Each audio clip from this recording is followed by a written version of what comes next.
Le flash avec vous, Émilie Dez. Bonjour Émilie. Bonjour Stéphane, bonjour à tous. Revenir sur les 64 ans serait renoncer au retour à l'équilibre. Le ministère du Travail écarte donc un aménagement profond de la réforme des retraites présenté ce matin en Conseil des ministres. Un texte enrichi après plusieurs mois de concertation. L'âge de départ à 64 ans, très contesté, pourrait conduire 50 000 personnes à décaler leur départ cette année selon le Haut Conseil des finances publiques.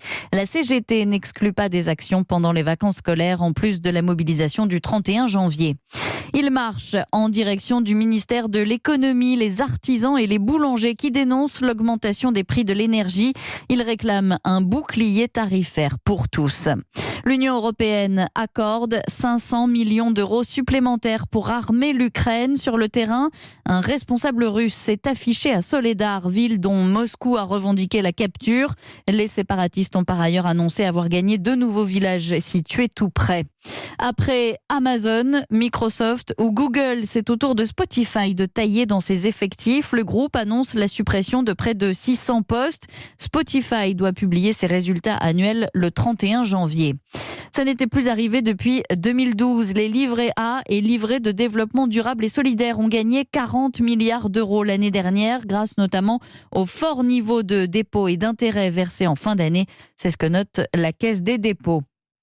Plus de la moitié des influenceurs ciblés par la répression des fraudes n'ont pas respecté la réglementation sur la publicité et les droits des consommateurs. C'est ce que précise la DGCCRF. Pour la première fois en France, des influenceurs sont visés par une plainte pour escroquerie en bande organisée. Des centaines de victimes leur reprochent d'avoir profité de leur notoriété pour les inciter à miser sur des marchés à risque. Les 2 policiers soupçonnés d'avoir tué un sans-abri qui se montrait menaçant hier soir à Paris ont été placés en garde à vue. 2 enquêtes ont été ouvertes. Selon les premiers éléments, l'homme aurait d'abord menacé un chien avec une arme de poing. Le sexisme ne recule pas en France. Selon un rapport du Haut Conseil à l'égalité, plus d'une femme sur 3 a déjà vécu un rapport sexuel sous la contrainte. Les hommes, de leur côté, peinent à se sentir concernés. Un quart d'entre eux pensent qu'on en fait trop sur les agressions sexuelles. Le Stade Bollaert va vibrer ce soir, non pas pour Lens, mais pour l'US Pays de Cassel, club de 6e division. Les amateurs affrontent le PSG ce soir en 16e de finale de la Coupe de France de foot. Un match à suivre en direct dans Europe 1 Sport.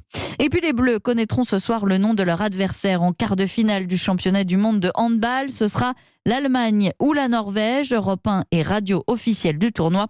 Les 2 équipes s'affrontent ce soir à 20h30. Europe 1.